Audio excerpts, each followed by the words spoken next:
Right now, this is Ticker News Insight. Hello and welcome back to Ticker News Insight, where we are looking to focus on the best of business with very clever people joining us from right around the world. I'm your host, Mark Loder, and to our latest story.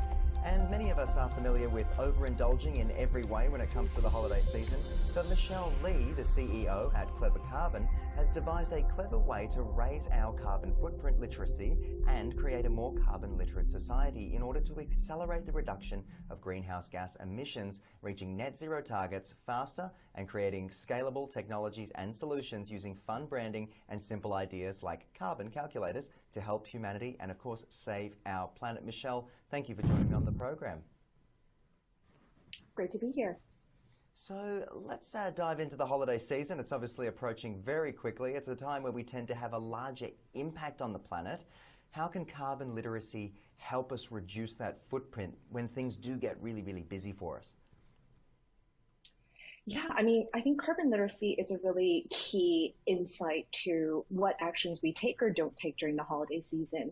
And just the simplicity of knowing, for example, a vegetarian meal on average is 600 grams of CO2 emissions, whereas a serving of chicken is around 1,300 grams of CO2, and a serving of beef is 7,700 grams, can already help us understand and help guide some of our actions during the holiday season.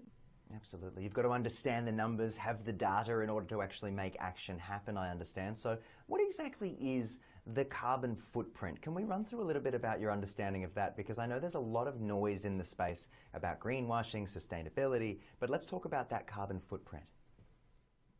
Yes.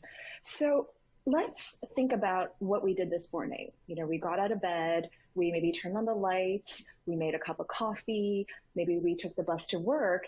All of those activities require energy.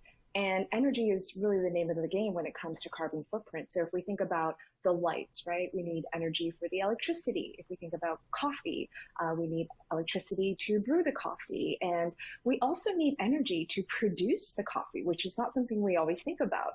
So to, harvest, to, the fertilizers, and to transport the coffee, all of that requires energy. And even taking the bus, there's some energy required for that.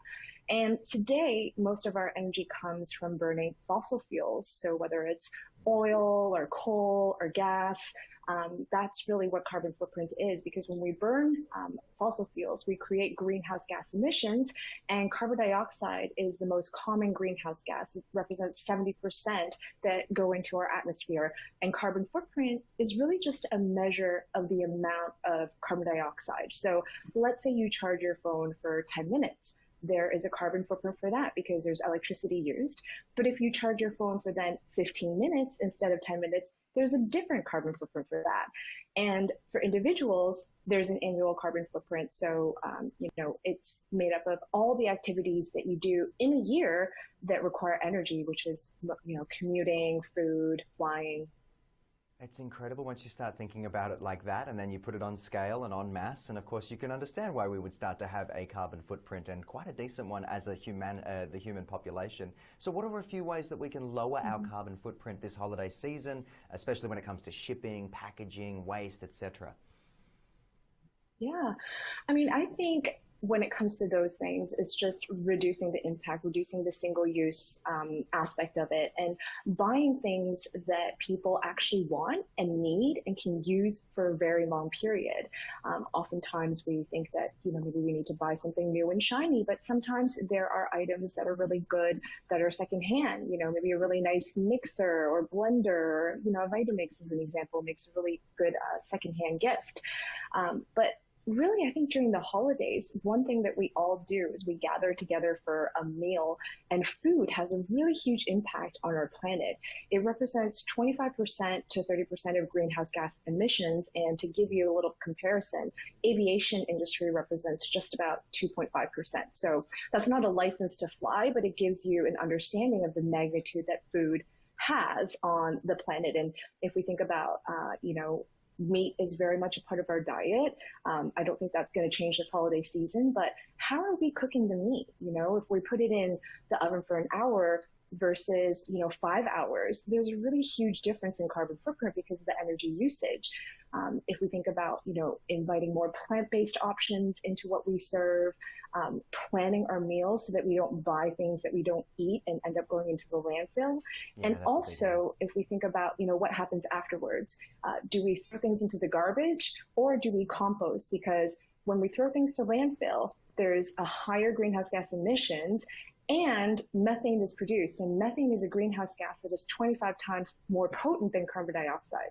Michelle, it's incredible data, and hopefully you and I can reconnect down the track. It is all the time I have for you for the moment, but I really appreciate you coming on the program, and of course, wishing you a happy holidays wherever in the world you might be. Perfect. Thank you, Mark. Happy holidays. Thanks again.